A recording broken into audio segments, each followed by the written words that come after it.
Well, hello everybody. Welcome to today's discussion. We're going to be touching on an interesting topic. It's a fact or a fiction idea here of a somewhat controversial discussion point as to the IBM I operating system, any predecessor that comes before it. So if you call it AS400 or I series, certainly we encompass those generations of server in this discussion as well, but whether the platform has ever actually been hacked.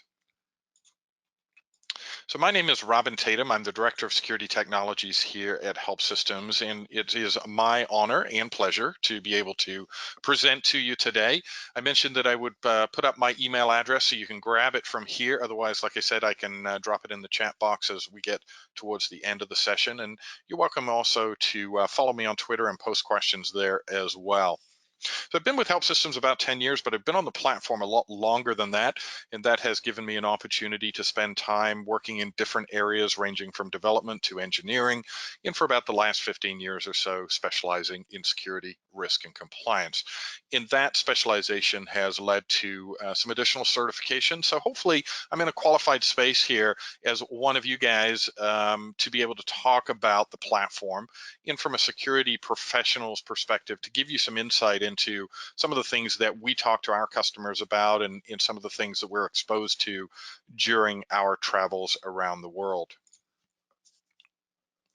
So I'm going to start with just a very simple agenda, and my goal here is just to really shine a spotlight on the reality of the situation.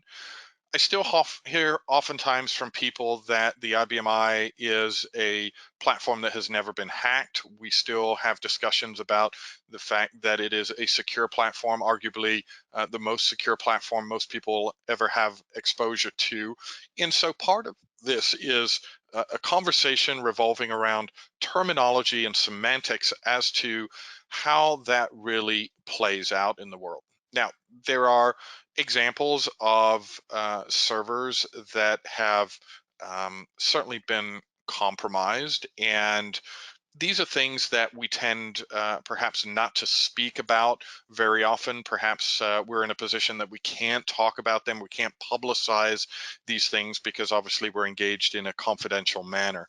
But I will share with you that it has happened, and part of the reason I can tell you that is that there has been a data breach that has been publicized by Verizon in their Popular Data Breach Digest. And if you're not familiar with this document or the fact that Verizon does anything out of providing cell phone coverage, then this is something that you may want to check out using your favorite search engine.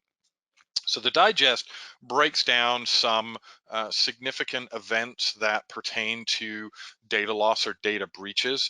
And for the first time, about 2 years ago, Verizon actually documented an AS400, as they call it, being hacked as part of an overall cybersecurity event.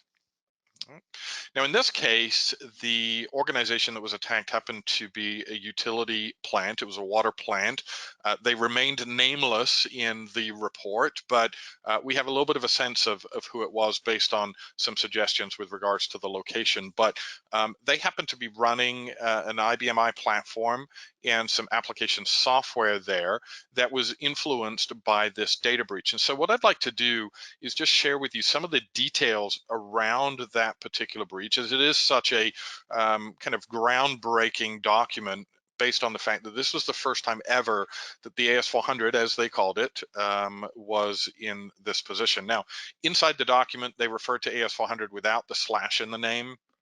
So searching for it inside that document is going to be more successful if you leave the slash out. But you know, I'm a big proponent on calling the platform IBM I.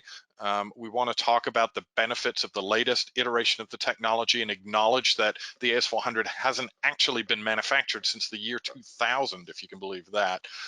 So knowing that, we're simply using this familiar AS400 name simply in line with the Verizon data breach study. But in essence, it was a more current server than that.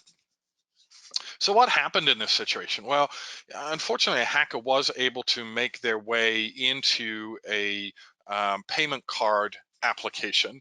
They were leveraging a known vulnerability in that software in order to gain access, and unfortunately was able to access quite a few over the 2 million mark as far as records that were accessed and breached. Now, part of the problem was in this particular scenario, there was no network segmentation. In other words, the IBM the AS400 was actually directly attached to the internet, as was the web server. And by breaching that web server, the hacker was able to access the internal network. Now, what happened next after that original breach was that the hacker discovered that there were some server account credentials stored in a configuration file on that web server, and it happened to be the credentials for an administrator account on the server.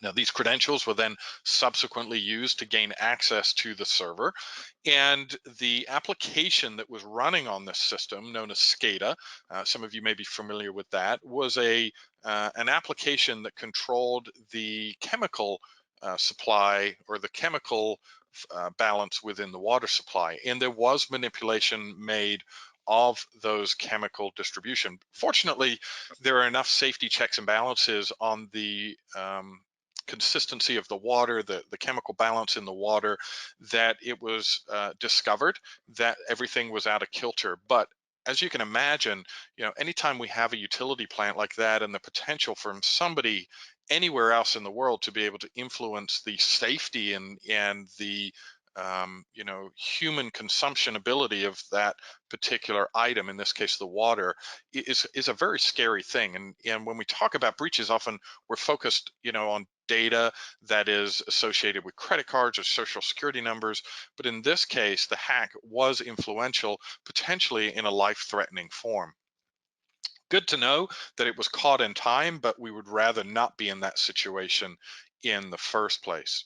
Now, there's other examples that are kind of along the lines of this as well. We had one customer who had a system that was in the process of being decommissioned, and they actually detected within their firewall that there was an outbound communication path, which they were able to determine was heading to Eastern Europe, and they had no idea how it got created or where it came from, and they were looking for assistance.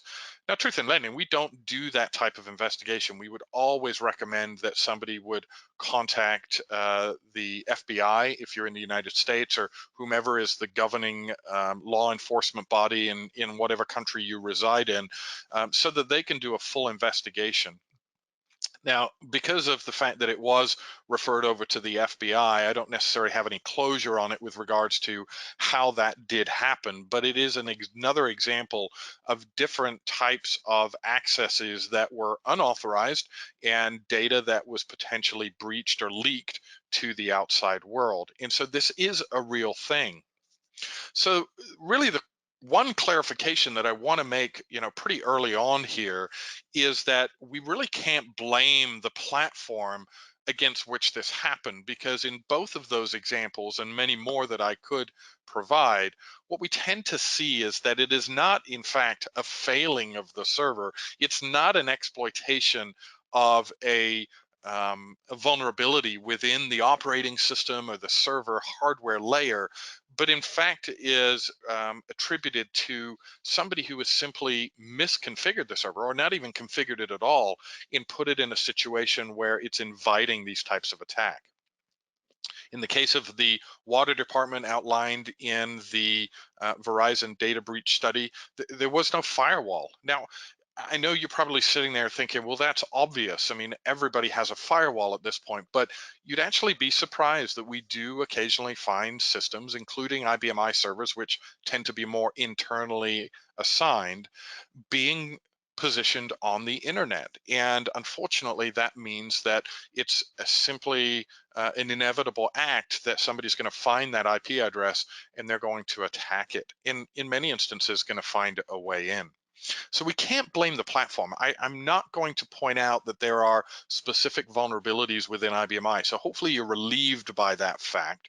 But what we have to acknowledge is the fact that despite the reputation that we have, as one of the most secureable operating systems in the data center, we have to recognize that the word secureable is not exactly the same as the word secure, and we tend to use those somewhat interchangeably. So I will acknowledge that IBM is one of the most secureable operating systems, but not that it is instantly secure simply by powering it up.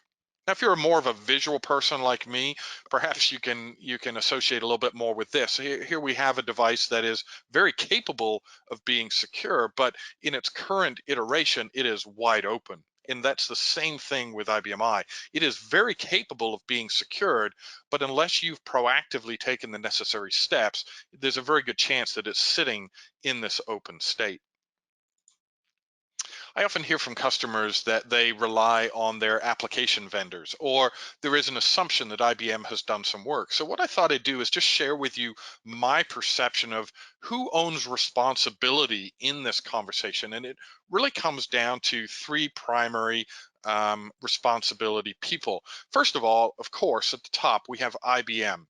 IBM supplies the operating system. They are the ones that are responsible for developing the security controls that we talk about so often. And they are ensuring that everything that is discovered with regards to any potential vulnerabilities is patched in a timely manner, and those patches are available to the customer base. Now, I would offer IBM has done their job. They have given us a secureable operating system. And while we might frown sometimes upon some of the defaults that are included in the operating system or the default assigned settings, we have to acknowledge that the operating system has the controls. It's up to us now to actually do something with them. In the bottom left, we also have software vendors. They're the next layer here. We are going to look to them to be responsible for ensuring that any applications they are sourcing to us are leveraging those controls appropriately. So if we have libraries and programs and files, as we do with pretty much every application available, we have to ensure that the expectation there is that those files don't just simply sit open, that they indeed leverage the capabilities that have been provided in the operating system by IBM. Unfortunately, software vendors tend sometimes to look at it as this application is going to be running on you, the customer's server. And there's no expectation necessarily that this is the only application. So many times software vendors kind of take a sit back and see approach whereby they don't configure security in their application specifically because they have an expectation that the server has been configured and is owned by you, the customer. Now, I don't disagree that there is definitely an element here that is going to fall on the customer's shoulders. And that's here on the right-hand side, in that at a server level, when it comes to system values and communication protocols, things like that, that is absolutely going to be the customer's responsibility to ensure is correctly configured and deployed. But we have to work with the software vendors to ensure that that is all compatible. I push back on vendors who say you have to have all object in order to use our application. What they're doing is being lazy in that regard by suggesting that all object will be required when really having all object is simply a way of them avoiding any type of service call that they would receive revolving around lack of authority on the user's part. So we all have a piece to play here, starting with IBM, who's done their job, the software vendors who have some work to do in most instances, and ultimately as the server is owned by us and we are responsible for it, we have to take our part in it as well. And nobody can shirk that if you have any expectation of being secure. So in this particular case, the hack, and I've put that in quotes because to me it's more of an exploitation than, kind of the common implication of what a hack really is. And in this case, the administrators really had failed to leverage the features that have been included in the IBM operating system. So deploying a web server, putting credentials into a config or an INI file that was then hooked into the system. There was no distinction between the web server and the IBM. So this was an example where people had failed to follow virtually any of the best practices. Now, I acknowledge that this is kind of an extreme example. Many of you have deployed firewalls and don't put your IBM server directly on the internet, but many of us are guilty of at least a few of these issues. So some ideas, some suggestions here. First of all, don't put your IBM server directly on the internet without a firewall. There are websites out there that will identify you, right? You can do a scan of the internet looking for open IP addresses for services like Telnet, and you can filter those looking for terms like QTCP, which is a huge indicator that this is an IBM server. Don't couple web applications with the backend database server running on the same system. There has to be a distinction between them, and preferably with a firewall in between, so that we can control the flow of traffic and the ability for somebody outside of the organization to make a connection through all the way to the database and the application function on the back end. Right now, that back-end segmentation is really designed to provide a layer of security, and layering is a technique that is pretty straightforward, but it simply implies that instead of we're putting all of our eggs in one basket and hoping that that typically firewall is going to protect us, we build up layer by layer so that security is going to either slow or halt an attack to the point where we're going to discover it, or the person's going to get discouraged and look for a softer mark. We never want to put clear text credentials into a config file. That is so obvious, and it's the type of thing that people rub their hands in glee when they discover, because at that point what they've accomplished is arguably one of the most challenging parts of a hack, which is obtaining a legitimate connection to the environment. There's many things that could have been done here to prevent a data breach, and quite frankly, it came down to factors of carelessness, and certainly largely attributed to simple misconfiguration. Now, there's two types of hackers that we encounter, and the first one I want to talk about is people that are coming from outside, and that was, of course, the instance in the utility company that we've been talking about. And there's three primary key types of outside of threat that I want to talk about. Number one is the drive-by. What I mean by that is the casual attacker. They are not necessarily highly motivated to get into your environment. They're just out cruising around.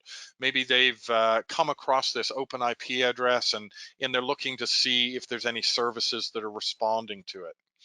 This type of attack is usually well deflected by having those layers of security, because they're not going to be very persistent. They're simply going to move on if they're unable to get in, because they're going to get frustrated. In many instances, they're just challenged by the idea of trying to find an opening.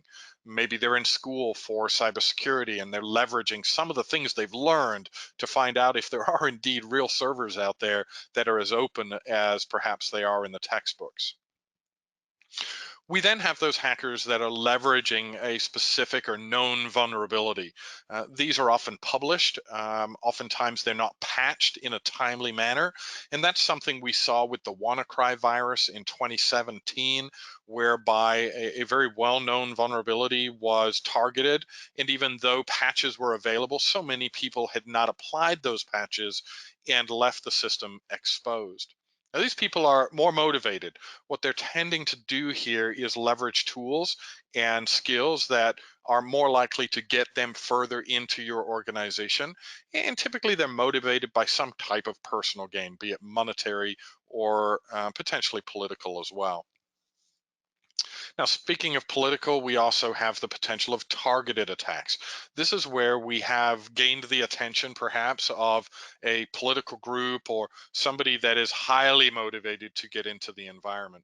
These people tend to be very skilled. They're leveraging state-of-the-art tools that can be difficult to fight against, and they may even be funded by criminal organizations or even entire nations. Oftentimes we hear from people that are suspicious of connections that are coming from the internet, and they've established that the connection originates in Russia or in North Korea or China. And so these types of hacks become much more challenging. quite honestly, those people will get in anywhere they truly want to get into. And so the controls that we employ here are hopefully going to at least slow them to the point where their attacks can be discovered and additional measures, countermeasures, can be deployed quickly. We also have to acknowledge, and especially true in the IBMI world, that we are susceptible to hacks that originate from inside a perimeter. Now, there's three key types of insider here. Somebody who is simply careless or negligent. It could be an employee, it could be a contractor, where they have downloaded data and they've got it on a thumb drive perhaps. They have left their session open. They have downloaded data, published it accidentally on a website. We hear that more times than you would probably believe. But there's really no malintent here. This is just somebody who is not paying attention, not necessarily giving the appropriate care to ensure that the data is handled appropriately. Of course, we also have the concept of somebody that knows exactly what they're doing. And in this instance, somebody with criminal intent or some type of malintent against the organization is able to leverage their credentials in order to access areas of the system that perhaps do not fall within the boundaries of their job responsibilities. This is very difficult to control. You've given the user access to the system, and now we have to somehow manage to the idea that they're not accessing areas of the system that you don't expect. And that comes down to very strong configuration of the inside aspect of the server, making sure those applications are segmented from one another. Being able to connect to IBMI is great. Validating that the credentials are correct is certainly an important aspect, but once the user signs onto the system, what are they able to actually do? Can they see data? Can they download data? And thirdly, we have the potential that somebody has obtained credentials and is leveraging them as if they are an insider, even though they are not the person that has actually been granted permission to use those credentials.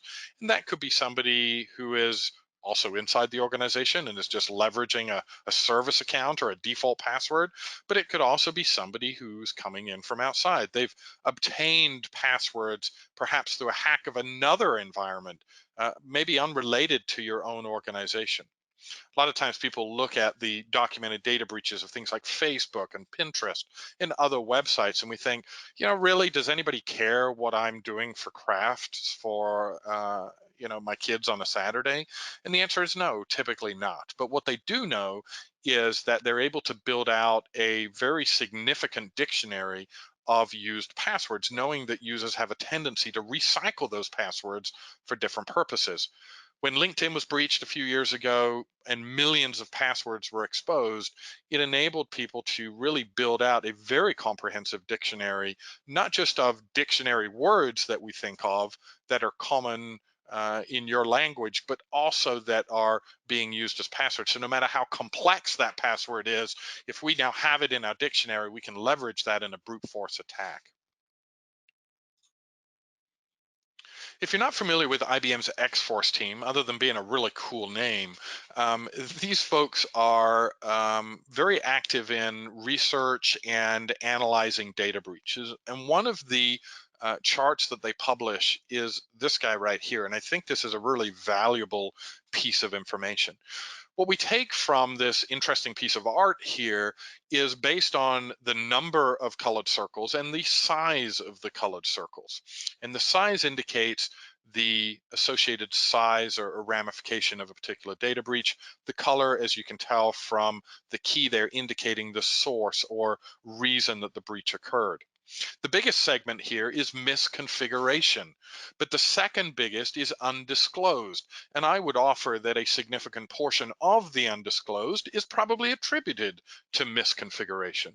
So this is definitely a leading cause of data breaches, and that was exactly the case in our AS400 hack.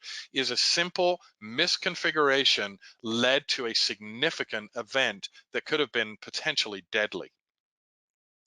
Now, in addition to X-Force, there's a number of other organizations that track the ramifications and the cost of data breaches. The Ponemon Institute is well known for this. They tend to be attributed with the overall cost of a data breach number that is often quoted in trade articles.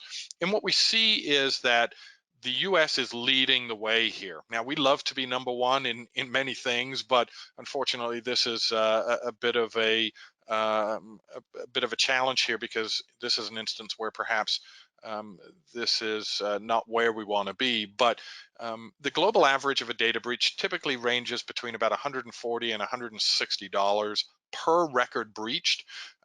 There is every expectation that that will increase in the coming years. GDPR and other regulations that are being formulated that look like it have the potential of dramatically increasing the fines associated with non-compliance and data breaches. So I think overall we're going to see a general inflation here in these costs. But by country or region, of course, we do see that that is going to vary to a certain extent. And that has a lot to do with the type and volume of data that's being stored. Here in the US, there's a lot of healthcare information being stored electronically, and that is highly valuable data to the hacking community, because there is no socialized medicine in the US, and therefore health insurance scams are very prevalent. Some interesting facts that are kind of interacting with the cost of a data breach is that the number of breaches continues to increase. I saw some statistics in an article the other day, which I found interesting, in that between 2012 and 2017, the average number of breaches per company more than tripled, went from 40 to over 120. And so that is a dramatic increase in the number of breaches that are occurring, but potentially also now the fact that we're starting to be more proactive about recognizing when these breaches occur. For financial services companies, the news isn't good either. The cost here of cybercrime increased by more than 40% over a recent 3-year period, ranging from 13 million up to over 18 million US dollars per company. And if you're a federal organization, there was a survey performed where respondents reported that the rate of a data breach had grown from 18% to over 57% in just 2 years. So this is probably not big news. This is not shocking, but data breaches continue to be on the rise, despite the fact that we have more focus and more interest in this topic than ever before. But it seems like it's not translating down always to the technology level. Now, because this misconfiguration is such a huge factor in the susceptibility of an organization to being breached, I want to share with you some suggestions on things that you should be looking at in your IBM world and that perhaps needs some work. First of all, we have a very common change to an operating system object. And these are the profiles that come on every system that you've probably been familiar with for years and maybe even sign on as, although that's not typically recommended. But profiles like QSYS.LIB and QUser, QProgrammer, these are supplied by IBM. They're given the appropriate permissions for what IBM needs those profiles to do. And we see a propensity for people to add additional privileges to them. Now, part of the reason this is of concern is oftentimes these IBM supplied accounts are used as group profiles for our actual users. QProgrammer, for example, is often used to provide privileges to our development community. And so we tend to see commonly QProgrammer being given things like ALLOBJ. And so even though the programmer themselves doesn't have ALLOBJ directly, they're inheriting significant privileges by being a part of that group. My recommendation is typically not to change any IBM objects from its supplied default, and I extend that to the profiles that are installed on your system as well. If you need a profile that's like QProgrammer, then duplicate QProgrammer. But unless you have a very good business reason and you understand the risks and ramifications, don't do that as a general task. Don't modify IBM profiles to give them permissions that IBM says they didn't originally need. We also often see profiles that have been altered so that the public permissions to the profile have been set above the desired exclude setting. When you create a new profile on the system, by default, it's going to be public exclude. And unfortunately, what we often see is IBM profiles and non-IBM profiles that are set to public use or greater. There may even be private authority, which is granted better than public, but still not good, because having permission to a profile allows you to leverage the capabilities of that profile.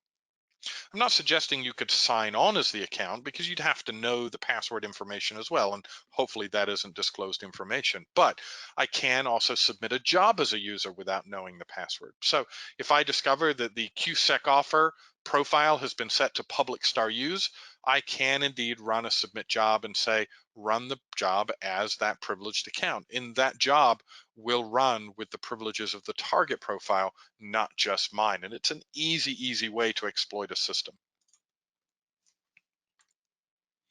Another area that our services team works with a lot on our customer systems is monitoring for profiles that are being created with significant power.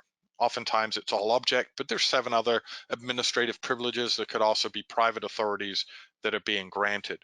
And one of the things our managed services team does is provide a report of any profile that has been created since the last time the system was reviewed that has these types of privileges. What we're looking for is when there's a service account that's created or a profile that has been duplicated and given privileges that perhaps are in excess of what are actually justified. We often also see the creation of a profile designed for software vendors, perhaps as a support account in case they need to connect to the server to troubleshoot an issue. The pushback I always give people with vendor accounts is, you own this system. There is no justified reason why a vendor would have a security officer level profile on your system. There are better ways to do that, to give them the access they need without giving them the keys to the kingdom. And it is perfectly reasonable and within your rights to push back on those vendors and say, no, you are not going to have the keys to the kingdom on my system. We have to find a different and a better way. So knowing when profiles are created, especially when they have additional privileges, is definitely something that you want to have good visibility to.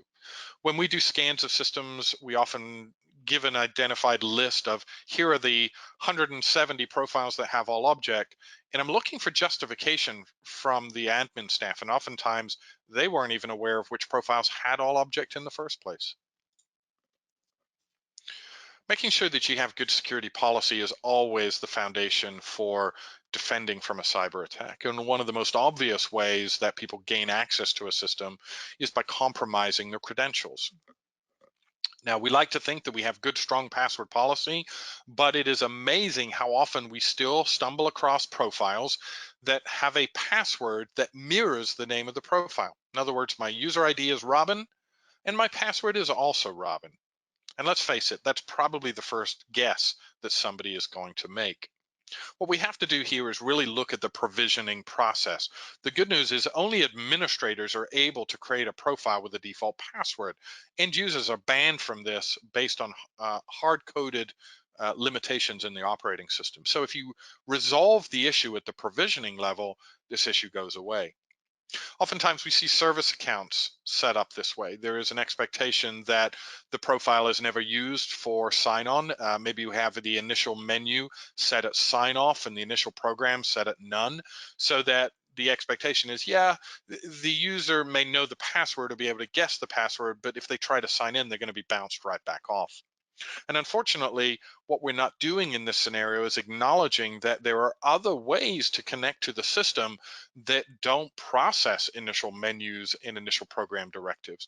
Logging into FTP, a remote command, for example, doesn't really care if the initial menu or program is there or not, because it doesn't leverage them. Vendor profiles I've already mentioned, and really what we're seeing most of the time we have these default passwords is that there's no explicit policy indicating that this is undesirable. Now, I've mentioned the operating system bans it at an end user level, but that an administrator can do whatever they want. However, starting in version 7.2 of the operating system, one of the password policy settings you can assign to the system under the system value Q password rules is all create change, which means all user profile commands, the create user profile and the change user profile, have to adhere to the password policy, just like a user would. And so this actually prevents a user, an administrative user, from creating a profile that is undermining the policy. When we combine that with the limit profile name attribute, that means that administrator is no longer able to create a profile with the default password, and this problem goes away. I've picked on service accounts a little bit just because many times we have these profiles on the system that we're afraid to touch. We're not sure what the service account is really used for. We don't know how it interacts with the system. We know it's part of the JD Edwards application or the Harris Data application, but we're not really sure what it's there for. And oftentimes these service accounts are created with a lot of privilege, but we don't want to touch it because there's only one thing we're more afraid of than a data breach, and that's a broken application. So we stay hands off. If you're at version 7.3 or later, the authority collection facility within IBMI is a great way to remediate this.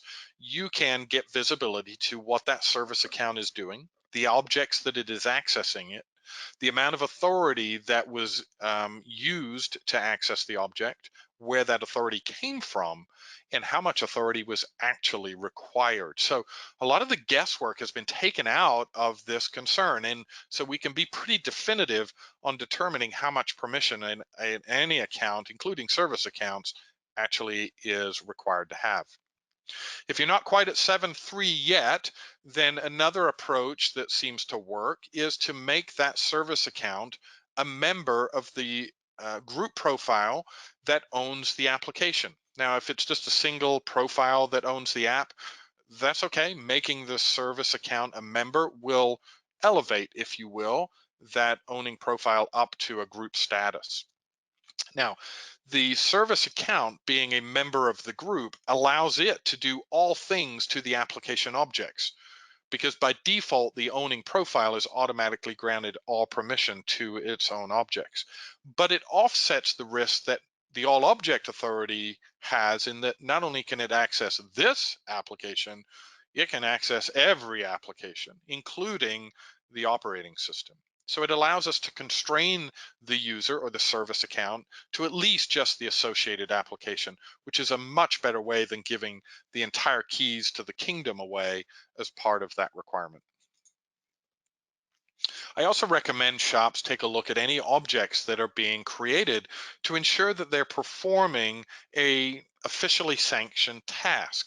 Now, an example of that is a program that is deployed into a production library or even to an IBM library for that matter, to make sure that it's not a Trojan horse or a backdoor into some type of function. What we're doing here, of course, is looking at any object that is created. But if you find that that is simply too much work, there's too many objects being created, what I would then do is perhaps focus primarily on those programs that are adopting the privileges of another account. Now, there's a concept in IBMI called adoption. It allows a program to run with the privileges of the profile that owns the program, in addition to the privileges associated with the profile that called the program. It's a very valid and legitimate technique, but there are ways to create programs that do unfortunate things. I'll give you an example of something that I saw commonly back in the day. And that is where a consultant would create a shell CL program. It was a very simple, often a 2 or 3 line program that simply called up a command line. They would compile that CL program and they would have it owned by a common profile like QSEC offer, knowing that every system has that profile on it. They would then change the program attributes to run with adoption. So any user that called this application would be presented with a command line that is running with the privileges of an incredibly powerful profile like QSEC offer. And then they would travel around the contract community, with that on a tape as part of a library of programming tools or other things. Or by gaining access to a privileged account temporarily, they can quickly create that program, set the attributes, and the person who gave the privilege is none the wiser that they no longer will request it again because they have their own backdoor in. So these are things that you need to at least be conceptually aware of, and we can help you find where those programs exist on the system. I also caution people to be aware of libraries that reside above the operating system in the search path, what we call the library list. It's not a problem to have a library above QSYS, but one of the things that I commonly see when people do that is that the library is not correctly secured, meaning that the library has been created and any user can put new objects in it. Now imagine if I'm a user on your system and I duplicate the power down sys command and I call it work spool file in the new library. The next time somebody tries to pull up their printed output, there's potential that that system is going to start shutting down. Things like that are easily resolved. The correct security on that library would prevent unauthorized users dropping unauthorized programs into the library. Now, bear in mind, hiding objects on a system is pretty straightforward. If I'm going to do something that I don't want you to potentially discover or question, I'm going to tend to call the object something that starts with the letter Q, synonymous with an IBM object. I'm going to put it in a operating system library. I'm going to associate it with an IBM profile, or I'm going to associate it with a profile that I have created that also starts with the letter Q, because again, anytime we see something starting with Q, we tend to throw our hands up and back off because we're so afraid of breaking anything in this mysterious operating system that we tend to leave well alone.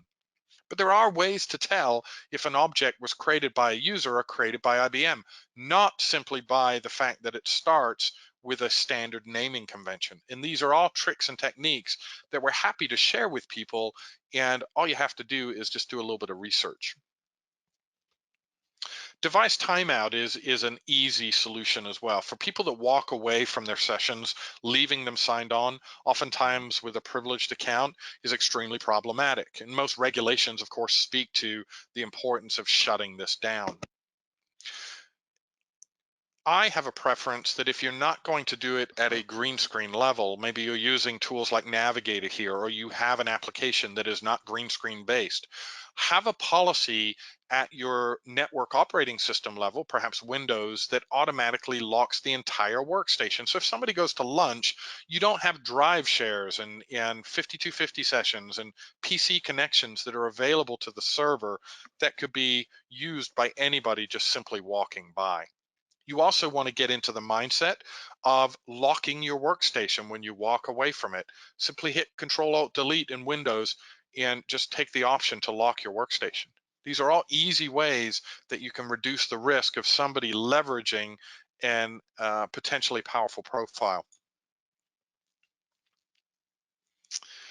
Now, the data in a production environment, of course, is our main focus when we talk about protection, but unfortunately, what we tend to see a lot of times is production data being replicated to other partitions, sometimes for high availability purposes, of course, but oftentimes also to development partitions so that the programmers have test data to work with.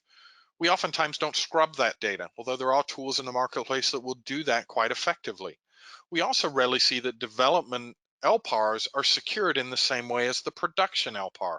We often treat the development box as a sandbox for the programmers. Those programmers have the keys to the kingdom, which they wouldn't perhaps in a production environment. And the authorities that we put on those objects are not controlled as tightly as they would be in production. There tends to be two different mindsets around a development partition. One is the idea that the partition should really mirror the production so that as we test, we have a good foundation for what will happen when we deploy this in a production environment. The other mindset, as I said, is the production partition is like a sandbox, and we let programmers play here. We let them do whatever they want and therefore have lots of access to applications and data. Some options that you have here are to leverage some operating system technology. Row column access control is something that was introduced in version 7.2. We often refer to that as RCAC. It allows you to mask the data that is viewed so that if there is sensitive information that is being placed, you can actually prevent somebody from simply seeing that data in a clear text format. Now, bear in mind, that's not encryption, it's simply masking the data. The data at rest is actually in a clear text readable format, and it's just the display that is masking it. If you want to do encryption, which I encourage, there is some feature functions that are included in the operating system starting in version 7.1. So for the last decade or so, this has been there. It's called a field procedure. It allows you to encrypt the data at rest, oftentimes without any modification required to the database structure or the application. So if you've looked at encryption in the past and you were scared off by the amount of work that would be involved, it's time to revisit that.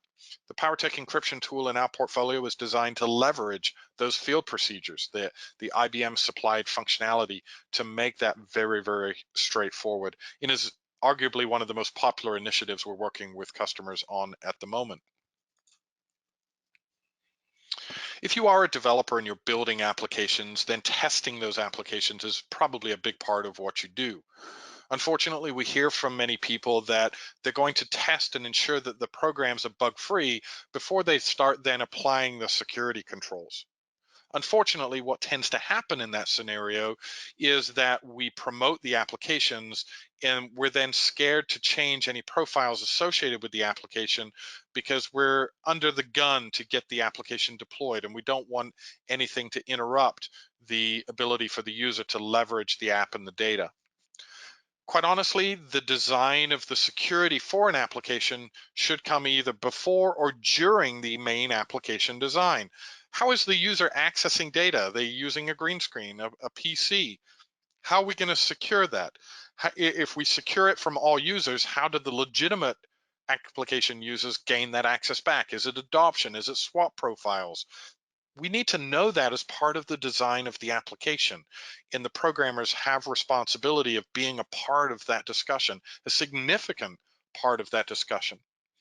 Part of the reason we're in the quandary we are on IBMI is because the applications were focused originally more on getting them into the hands of the user. And I get it, I wrote code for many, many years.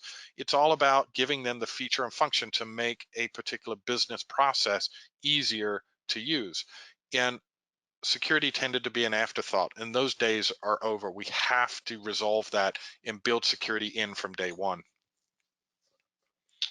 Again, if you're a developer and you're working on some type of break glass situation, we have a tendency to throw the book at any type of authority problem. Oftentimes we discover later on that it wasn't even the authority that there was a problem in the first place, but nobody goes back and cleans up the environment. I've got a little picture here because I tend to use the analogy of somebody using a sledgehammer to put in a small nail. It's unnecessary. But what we see in a security context in that regard is profiles being granted all object special authority because magically the authority errors go away. Well, of course they do, because the user now is authorized to everything, but it's overkill. There's better ways to do this. We need to understand what the true cause is and get to that and remediate it. Now, I get at 2 o'clock on a Sunday morning when the application is blown up and it's mission critical. Give the user all whatever they need in order to get the function working, but don't think that that is a long-term valid solution.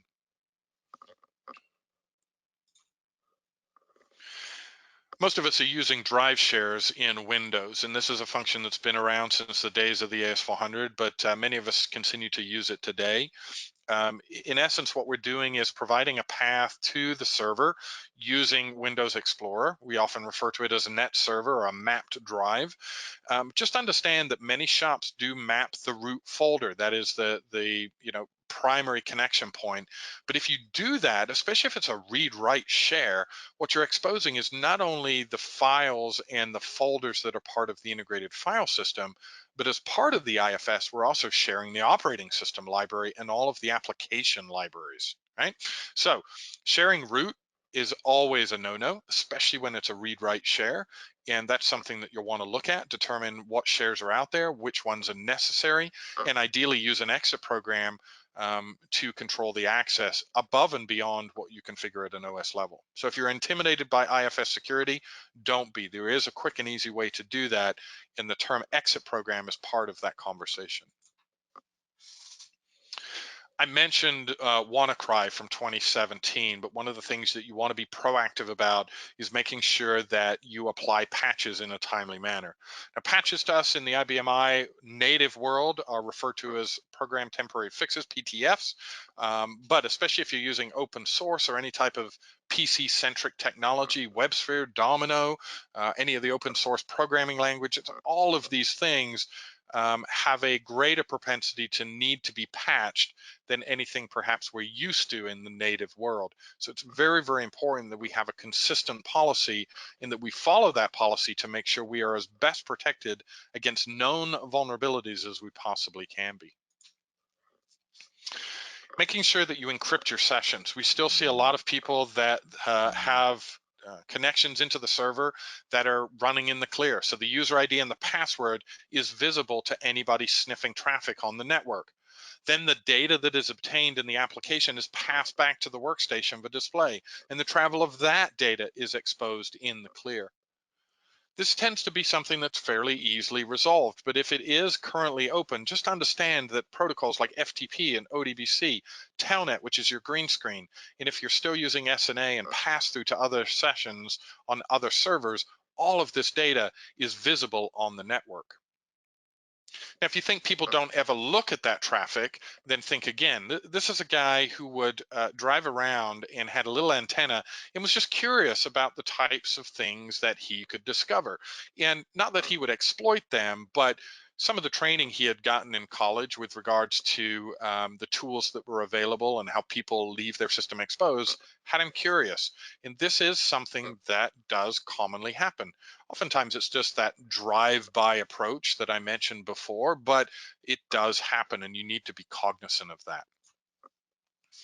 If credentials are indeed discovered, one of the ways that we can combat that is to, like I said, encrypt the communication, but also to consider multi-factor authentication. You guys are all using MFA today, whether you know it or not. If you have an ATM card, go to the bank, put your card in the machine and put in a PIN number. One of those without the other renders the information useless. If you have the card but not the PIN, or the PIN but not the card, you're not withdrawing that cash. So we're using this today, but what we want to do is consider using this at an enterprise level, and IBMI can do that as well. When you go to sign into the system, we can ensure that the user is also potentially in possession of a physical device, something unlikely to be the case if the person connecting is from Russia or China. This is a great way of ensuring that the user signing in with the credentials is the one granted the credentials. A web application was the cause of the problem in our AS400 hack today, but we also have to acknowledge that web applications often run on IBMI. They may not be directly exposed to the internet, but we have to dispel this myth that just because it's running on IBMI, it's less exposed. If you're running any of the open source languages or have any type of web development or web services running on IBMI, they have the same vulnerabilities typically as they do on other platforms. And you've got to make sure that they're correctly configured. The right INI configuration is set up, that you have segregation between the backend database and the web application server, and that you are ensuring that patches are applied in a timely manner. So if you recognize yourself in any of these types of situations, what you'll want to do, of course, is verify whether those controls that you have employed are going to be sufficient to provide some layer of protection for that database and server. And really, it's a matter of finding an appropriate balance. Kind of looking at your data, defining it perhaps at a sensitivity level in classifying that data can be very beneficial so that you apply the reasonable level of security controls. If you don't have anything that you would deem overly sensitive, then making your system like Fort Knox perhaps is overkill. But in many instances, we take the opposite approach. We think the data is not valuable and therefore we don't apply the security controls. And unfortunately, what happens is the server is breached, puts you in a compromising position before the hacker ever discovers that the data wasn't worth that much in the first place. But unfortunately, you've already been breached at that point. A lot of the damage has been done. The good news is HelpSystems is here to help. I know you're not shocked by that news, and many of you are customers already, and I definitely appreciate your business. What we've done is build out a portfolio of solutions that are designed to address a lot of these common pain points, either enhancing the operating system function or extending the functionality into areas that the operating system doesn't itself go. We also combine these with security remediation services. So it's not just about software tools, it's also about the premise that we want the operating system to be correctly configured so that you're not part of that purple dot community. And part of that foundation comes from leveraging the tools correctly, changing those IBM supplied defaults into something more appropriate. Part of our services team will take you through this journey, starting with a risk assessment, going through pen testing, building out a plan for remediating, enacting that plan, and then monitoring the system on an ongoing basis. Now, you don't have to do all these things. Maybe if you just need help in one particular segment, that's an area that we focus on. And really, then you think of our team just simply as augmenting your own. So I'm going to give you a call to action today, and it's quite a simple one. Let's take a look at your system and determine whether your configuration is optimal or not. And what I will share with you, just on my many years of experience, is oftentimes we're shocked by the things that are in place. But if you're not shocked, this is a great way of kind of delineating the starting point. This is a good foundation starter in a conversation starter so that we can understand where the risks are so that we can build a remediation plan. Now I'm going to open a quick poll here. If you're interested in running one of these scans, just let me know. Or if you'd like more information, you can do that as well. And so I'm going to share that with you now.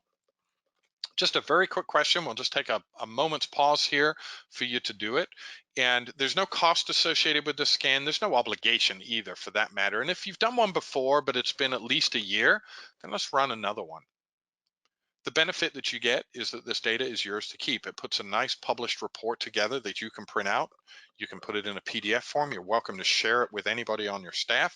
So we don't hold you hostage here. There's no secret sauce. What we're trying to do is give some exposure to the idea that these systems don't have optimal configuration. All right, I'll just give you a moment longer to answer that. It's a very quick poll. And then what I'm going to do is ask if there are any questions that you have for me. And let me move forward here. All right, I appreciate that. And if you have asked for more information or if you are interested, then we'll certainly reach out to you and follow up from that. All right. So Ronnie, you're asking if the slideshow is available. Presumably you mean the presentation deck.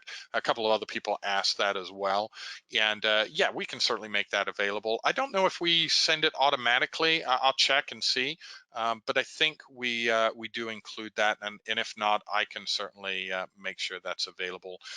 The other thing is somebody asked about a replay. A couple of people actually asked about a replay. And yes, I am recording, so hopefully that recording comes out clearly. And as always, we will publish this recording under our resources tab on the HelpSystems.com website, and you'll be able to access it there and play it back in all of its glory. So we certainly invite you to take advantage of that. All right. Well, I don't see any other questions. I'm going to just do one pass through again quickly here just to make sure. If you're just feeling shy and there are questions that you'd like to ask, please feel free to reach out to us. Here's an info@helpsystems.com email address. You can use that if you don't remember what mine is. I did promise to share with you what my email address is, so let me do that now quickly in the chat box here. All right, and so you have that. If you do have any questions, it doesn't have to be about this particular topic, but if it's anything IBMI security related, feel free to shoot a note. I'm also an avid photographer, so I'm happy to answer photography questions as well. We try to be well-rounded here, but love to have the opportunity to help you in your efforts to make this a safer place and make sure that your IBMI is not the weakling in your infrastructure chain. All right, that's all I've got for you today. I appreciate the time that you spent with me here. I look forward to talking to you again on an upcoming webinar. And again, thank you for your time. Thank you for your business. And we certainly appreciate it. Take care, everybody. Have a great remainder of the day.